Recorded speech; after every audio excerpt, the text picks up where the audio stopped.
ಈ O T T ವಿಷಯ ಮಾನ್ವಿತಾ ಅವರು ಹೇಳಿದ್ರು. ಸೊ ಓ ಟಿ ಟಿ ಅನ್ನೋದು ಕನ್ನಡಕ್ಕೆ ದೊಡ್ಡ ಶಾಪ್ ಆಗೋಗಿದೆ. ಸರ್ ಯಾಕೆ ಈ ಧೋರಣೆ ಅಂತ ನಮಗೂ ಗೊತ್ತಿಲ್ಲ. ಸರ್ ತೆಲುಗುನಲ್ಲೂ, ತಮಿಳಲ್ಲೂ, ಮಲಯಾಳಮಲ್ಲೂ, ಹಿಂದಿಯಲ್ಲೂ ಎಲ್ಲ ಸಾಕಷ್ಟು ಸಿನಿಮಾಗಳು ಫ್ಲಾಪ್ ಆಗುತ್ತೆ ಸರ್. ಓ ಟಿ ಟಿನಲ್ಲಿ ಯಾವುದು ಹಾಕಿದ್ದೆಲ್ಲ ಸೂಪರ್ ಹಿಟ್ ಆಗುತ್ತೆ, ಹಾಕಿದ್ದೆಲ್ಲ ಒಳ್ಳೆ ವ್ಯೂಸ್ ಬರುತ್ತೆ ಅನ್ನೋದು ಯಾವುದೂ ಇಲ್ಲ. ಆದರೆ ಒಂದು ಮಲಯಾಳಂ ಸಿನಿಮಾ ಕನ್ನಡ ಸಿನಿಮಾ ಮಾತ್ರ ತುಂಬ ವರ್ಸ್ಟಾಗಿ ದೂರ ಇಟ್ಟಿದ್ದಾರೆ. ಮೊನ್ನೆ ಯಾವುದೋ ಒಂದು ಅದರ ಸಿ ಇ ಒ ಆದಂಥವರು ಒಂದು ಇದನ್ನು ಕೊಟ್ಟಿದ್ದಾರೆ ಪೇಪರಲ್ಲಿ ಸ್ಟೇಟ್ಮೆಂಟು. ಎಲ್ಲ ತೆಲುಗು ಸಿನಿಮಾ ರಂಗ, ತಮಿಳು ಚಿತ್ರರಂಗ ಮತ್ತು ಹಿಂದಿ ಇವ್ರನ್ನೆಲ್ಲ ಕರೆದು ಒಂದು ಕಂಗ್ರ್ಯಾಚುಲೇಟ್ ಮಾಡಿ ಪಾರ್ಟಿ ಕೊಟ್ಟು ಎಲ್ಲನೂ ಮಾಡಿದ್ದಾರೆ. ಅದರಲ್ಲಿ ಕನ್ನಡದ ಹೆಸರಿಲ್ಲ ಆ್ಯಂಡ್ ಮಲಯಾಳಂ ಸಿನಿಮಾ ಹೆಸರಿಲ್ಲ. ಆ ಹೆಸರೇ ಇಲ್ಲ, ಎರಡೂ ಲ್ಯಾಂಗ್ವೇಜ್ದು ಹೆಸರೇ ಇಲ್ಲ. ಇದಕ್ಕೋಸ್ಕರ ಕೇರಳ ಸರ್ಕಾರದ ಬಗ್ಗೆ ತುಂಬ ಹೆಮ್ಮೆ ಅನಿಸೋದು ನನಗೆ. ಸರ್, ಕೇರಳ ಸರ್ಕಾರನೇ ಒಂದು ಓ ಟಿ ಟಿ ಪ್ಲ್ಯಾಟ್ಫಾರ್ಮ್ನ ರೆಡಿ ಮಾಡಿದೆ ಸರ್. ಸದ್ಯದಲ್ಲೇ ನನಗೆ ಗೊತ್ತಿರೋ ಪ್ರಕಾರ ಇನ್ನು ಮುಂದೆ ಅವರು ಬೇರೆ ಯಾವುದೇ ಓ ಟಿ ಟಿಗಳಿಗೆ ಮಲಯಾಳಂ ಸಿನಿಮಾ ಕೊಡೋದಿಲ್ಲ ಅಂತ ತೀರ್ಮಾನ ತಗೊಳ್ತಾ ಇದ್ದಾರೆ. ನಮ್ಮದೇ ನಾವು ಒಂದು ಓ ಟಿ ಟಿ ಪ್ಲ್ಯಾಟ್ಫಾರ್ಮ್ ಮಾಡ್ಕೊಂಡಿದ್ದೀವಿ.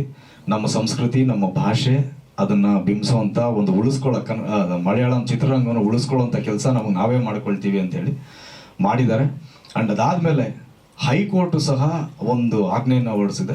ಸಿನಿಮಾ ರಿಲೀಸ್ ಆಗಿ 1 ವಾರದವರೆಗೂ ಯಾವುದೇ ಮಾಧ್ಯಮಗಳಾಗಲಿ ಯಾರೇ ಆಗಲಿ ವಿಮರ್ಶೆಯನ್ನು ಮಾಡಬಾರ್ದು ಅಂಥೇಳಿ. ಅದನ್ನು ಸಹ ಭಾಳ ಹೆಮ್ಮೆ ಅನಿಸೋದು ಅಂದರೆ ಎಲ್ಲ ಮಾಧ್ಯಮದವ್ರ ಬಗ್ಗೆ ತುಂಬ ಮುಕ್ತವಾಗಿ ಸ್ವೀಕರಿಸಿದ್ದಾರೆ ಅದನ್ನು.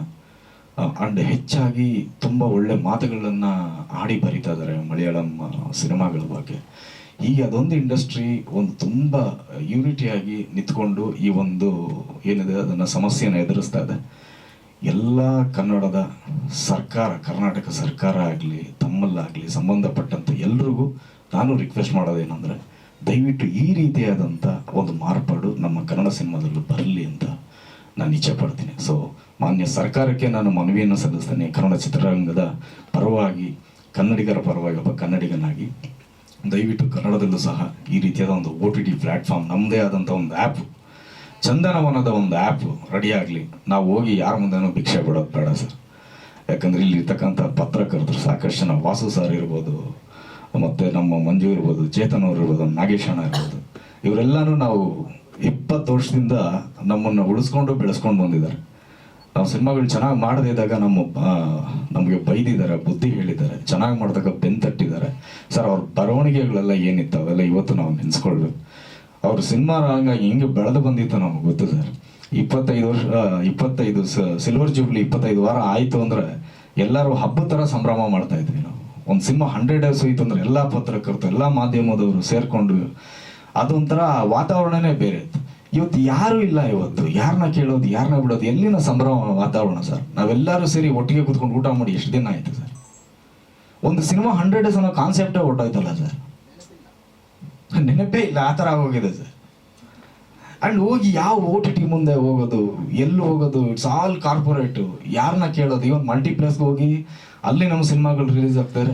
ಚೆನ್ನಾಗಿ ಓಡ್ತಾ ಇರೋದ್ರಿ, ನೀವು ನಾವು ಮಾರ್ನಿಂಗ್ ಶೋ ಕೊಡ್ತೀರಾ, ಬಿಟ್ಟು ಹಾಕಿದ್ರೆ 10:15 ಶೋ, 11 ಗಂಟೆ ಶೋ ಕೊಡ್ತೀರಾ. ಯಾರು ಬಂದು ಆಡಿಯನ್ಸ್ ಸಿನಿಮಾ ನೋಡ್ತಾರೆ? ಅಂಥದ್ರಲ್ಲೂ ಸಹ ಥಿಯೇಟ್ರ್ ಫುಲ್ ಆಗ್ತಾ ಇದ್ರೆ ವಿತೌಟ್ ಎನಿ ನೋಟಿಸ್ ಸಿನಿಮಾ ಕಿತ್ ಬಿಸಾಕ್ತೀರಾ. ಅದು ಕನ್ನಡ ಸಿನಿಮಾಗಳಿಗೆ ಮಾತ್ರನೇ ಈ ರೀತಿ ಧೋರಣೆ. ಯಾಕೆ ಅಂತ ನಮಗೂ ಅರ್ಥ ಆಗ್ತಾ ಇಲ್ಲ.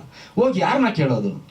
ಸಿಂಗಲ್ ಥಿಯೇಟ್ರ್ ಓನರ್ಗಳಂದರೆ ಬಿಡಿ, ಅವರು ಪಾಪ ಕನ್ನಡ ಸಿನಿಮಾ ರಂಗಗಳನ್ನ ಇಷ್ಟೊತ್ತರು ಉಳಿಸ್ಕೊಂಬಂದಿರೋದೇ ಆ್ಯಕ್ಚುಲಿ ನಮಗೆ ಸಿಂಗಲ್ ಥಿಯೇಟ್ರ್ ಓನರ್ಗಳು. ಯಾವತ್ತೋದ್ರೂ ಅಣ್ಣ ಹಿಂಗೇನೋ ಬಾಡಿಗೆ ಕಟ್ಟೋದಕ್ಕಾಗ್ತಾ ಅಣ್ಣ, ಒಂಚೂರು ತೊಂದರೆ ಇದೆ, ಸಿನಿಮಾ ಚೆನ್ನಾಗಿದೆ, ಬರೋವರ ಕಲೆಕ್ಷನ್ ಇದಾಗುತ್ತೆ, ಬೇಡ ಬಿಡಿ ಪರವಾಗಿಲ್ಲ ಶೇರ್ ಕೊಡಿ ಅನ್ನೋರು. ಆ ಶೇರಲ್ಲೂ ಕಮ್ಮಿ ಮಾಡ್ಕೊಳ್ಳೋರು.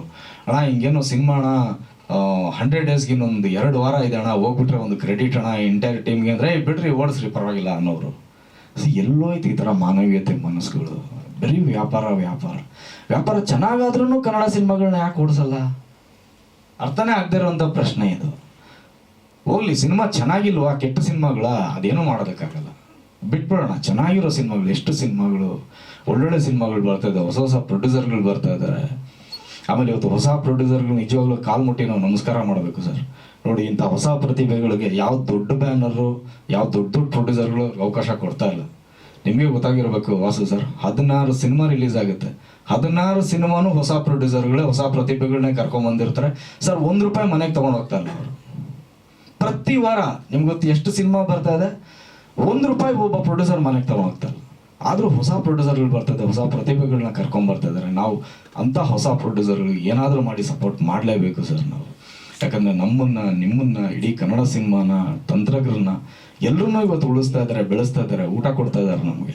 ಸೊ ಅಂಥ ಹೊಸ ಪ್ರೊಡ್ಯೂಸರ್ಗಳನ್ನ ಬೆಳೆಸೋಂಥ ಒಂದು ಪ್ರಯತ್ನಗಳಾಗಬೇಕು. ದಯವಿಟ್ಟು ಮಾಧ್ಯಮದವರು ಈ ವಿಷಯನ ಸ್ವಲ್ಪ ದಯವಿಟ್ಟು ಸೀರಿಯಸ್ ಆಗಿ ತಗೊಂಡು ನಮ್ಮದೇ ಆದಂಥ ಸಾಧ್ಯದಷ್ಟು ಬೇಗ ಒಂದು OTT ಪ್ಲ್ಯಾಟ್ಫಾರ್ಮ್ನ ನಿರ್ಮಾಣ ಮಾಡೋದ್ರಲ್ಲಿ ತಾವೆಲ್ಲರೂ ಹೆಚ್ಚಿನ ರೀತಿಯಲ್ಲಿ ಬರೆದ್ರೆ, ಅದನ್ನು ಫೋಕಸ್ ಮಾಡಿದ್ರೆ, ಶೂಟ್ ಮಾಡಿ ಯೂಟ್ಯೂಬ್ಗಳಲ್ಲೆಲ್ಲ ಹಾಕಿದ್ರೆ ಭಾಳಷ್ಟು ಹೆಲ್ಪ್ ಆಗುತ್ತೆ. ಅಟ್ಲೀಸ್ಟ್ ಎಲ್ಲೋ ಒಂದು ಕಡೆ ಯಾರೋ ಎಚ್ಚೆತ್ಕೊಂಡು ನಮ್ಮ ಅದೃಷ್ಟಕ್ಕೆ ಒಂದು OTT ಚಾನಲ್ನ ಓಪನ್ ಮಾಡ್ತಂದ್ರೆ ಸರ್ಕಾರ, ನಾವು ಒಂದಷ್ಟು ಬದುಕೊಳ್ತೀವಿ ಅಂತ.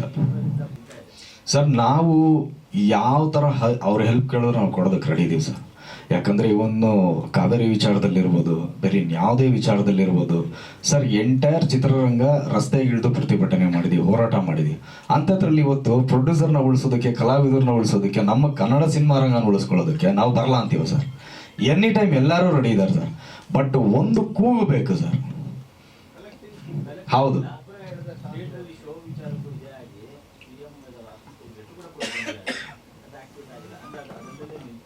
ಅದನ್ನೇ ಸರ್ ನಾನು ಹೇಳಿದ. ಈಗ ಅಧಿಕಾರ ಇರೋದೀಗ ಸರ್ಕಾರಕ್ಕೆ.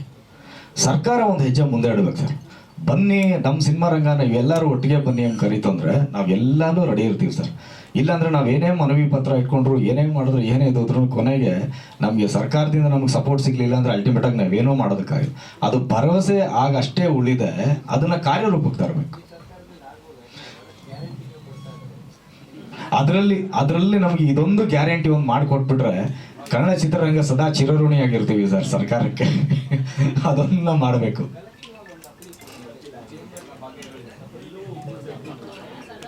ಖಂಡಿತ ಸರ್. ಅದಕ್ಕೆ ನಾನು ಹೇಳ್ತಾ ಇರೋದು, ಮಾಧ್ಯಮದಲ್ಲೂ ನಾವು ರಿಕ್ವೆಸ್ಟ್ ಮಾಡ್ಕೊಳ್ತಾ ಇರೋದು ಯಾಕೆ ಅಂದರೆ, ಈಗ ನಾವು ಮಾತಾಡಿದ್ರೆ ಬರೀ ಒಂದು ಕೂಗಾಗುತ್ತೆ. ಸೊ ನೀವು ಅದನ್ನ ತಲುಪಿಸೋ ರೀತಿನೇ ಬೇರೆ. ಪ್ರತಿಯೊಂದು ಮನೆಗೆ, ಪ್ರತಿಯೊಂದು ಮನಸ್ಸಿಗೂ ಸಹ ಭಾಳ ಕನೆಕ್ಟಿವ್ ಆಗಿ ತಲುಪಿಸ್ತೀರ ನೀವು, ಬ್ರಿಡ್ಜ್ ಥರ. ಸೊ ಹಾಗಾಗಿ ನಿಮ್ಮಲ್ಲಿ ನಾನು ರಿಕ್ವೆಸ್ಟ್ ಮಾಡ್ತಾ ಇರೋದು, ಇದೊಂದು ವಿಷಯನ ತುಂಬ ಸೀರಿಯಸ್ ಆಗಿ ತಗೊಂಡು ಒಂದು ಹೋರಾಟ ಮಾಡೋಣ ನಾವೆಲ್ಲರೂ ಸಹ. ಆ್ಯಂಡ್ ಸಿನಿಮಾ ಬಗ್ಗೆ 12ನೇ ತಾರೀಕು ಸಿನಿಮಾ ರಿಲೀಸ್ ಆಗ್ತಾಯಿದೆ. ದಯವಿಟ್ಟು ಎಲ್ಲರೂ ಥಿಯೇಟ್ರಿಗೆ ಬನ್ನಿ, ಸಿನಿಮಾ ನೋಡಿ.